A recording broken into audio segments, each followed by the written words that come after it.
माल तीसरे बड़े मुल्क लीबिया की दूसरी ताकतवर तरीन शख्सियत था। ये किस कदर अमीर और बासर शख्स था, इसका अंदाजा आप 2-3 मिसालों से लगा लीजिए। ये लंदन में था, इसे शुमाली लंदन का एक घर पसंद आ गया। इसने वहीं खड़े खड़े ये घर 1 करोड़ पाउंड में खरीद लिया। ये पाकिस्तानी रुपए में 1 अरब 40 करोड़ रुपए बनते हैं। इसने 2009 में मॉन्टे कार्लो में अपनी 37वीं सालगिरह मनाई।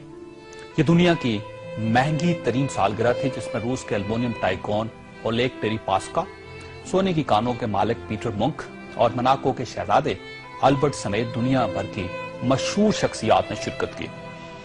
ये पेंटिंग खरीदने का शौकीन था। इसके पास अरबों डॉलर के शाहपारे थे और ये तमाम शाहपारे इसके महलात में लगे थे। इसे 2006 में इजरायली अदाकारा ऑर्ली वेंसमैन अच्छी लग गई, तो इसने उसके गिर्द दौलत के अंबार लगा दिए। चुनांचे ये इसकी गर्लफ्रेंड बन गई और ये दुनिया की महंगी तरीन गर्लफ्रेंड थी। ब्रितानी वज़ीर-ए-आज़म टोनी ब्लेयर इसे अपना जाती दोस्त कहता था और इस पर 10 डाउनिंग स्ट्रीट के दरवाजे हर वक्त खुले रहते थे। ब्रितानवी शाही खानदान ने इसे कई बार बकिंगम पैलेस और विंडसर कासल में लंच और डिनर दिए थे। ये लंदन और पेरिस में प्ले बॉय की जिंदगी गुजारता था और इसे दुनिया जहान के कानून तोड़कर बहुत खुशी होती थी। इसने एक बार पेरिस की शांज़-एलीज़े पर 120 किलोमीटर की रफ्तार से गाड़ी चलाकर पूरी यूरोपीय दुनिया को हैरान कर दिया और पेरिस की सिटी हुकूमत कोशिश के बावजूद इसका चालान न कर सकी। ये लीबिया की इन्वेस्टमेंट अथॉरिटी का सरबराह भी था और यह अथॉरिटी दुनिया के किसी भी मुल्क में किसी भी वक्त 10 बिलियन डॉलर तक की सरमायाकारी कर सकती थी और यह एक बहुत बड़ा इस्तेहकाक था। इस शख्स का नाम नाज़रीन सैफुल इस्लाम है और ये लीबिया के साबिक हुक्मरान कर्नल कज़ाफी का बेटा है। सैफुल इस्लाम कर्नल कज़ाफी का वारिस और वली अहद भी था और इसे दुनिया का इसके बारे में ख्याल था कि यह कर्नल कज़ाफी के बाद लीबिया का हुक्मरान होगा। ये इस कदर बासर था कि कर्नल कज़ाफी को न्यूक्लियर प्रोग्राम तरक करने पर भी इसी ने कायल किया था। इसने बल्गारिया के उस मेडिकल ग्रुप को छुड़वाने में भी बड़ी मदद की थी जिस पर बच्चों को एड्स के टीके लगाने का इल्जाम था। बर्लिन नाइट क्लब और लाख रुपये धमाके के मुतासिरीन को मुआवजा भी इसी के हुक्म से जारी हुआ था।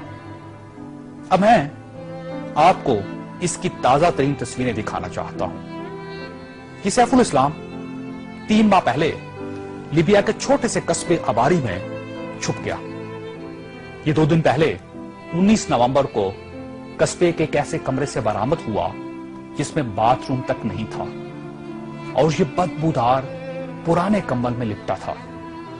इसकी उंगलियों पर प्लस्तर चढ़ा हुआ था और यह प्लस्तर भी इसने खुद चढ़ाया था क्योंकि इसे डॉक्टर तक की सहूलत हासिल नहीं थी।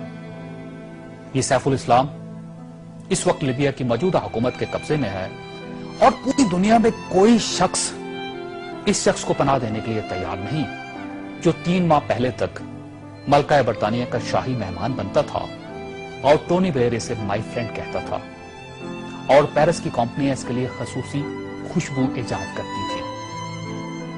ये है सवाल और ये तस्वीर दुनिया के उन तमाम हुक्मरानों और इनके खानदानों के लिए इबरत का सबक है जो इक्तदार को सब कुछ समझ लेते हैं और जो इस ज़ौम में मुब्तला हो जाते हैं कि इनके इक्तदार का दरख्त हमेशा सब्ज रहेगा। ये तस्वीर दुनिया भर के हुक्मरानों से चीख चीख कर कह रही है कि जो हुक्मरान आवाम का एतमाद खो देते हैं उनका ये इंजाम होता है। इन्हें बदबूदार कंबल भी पनाह नहीं देते।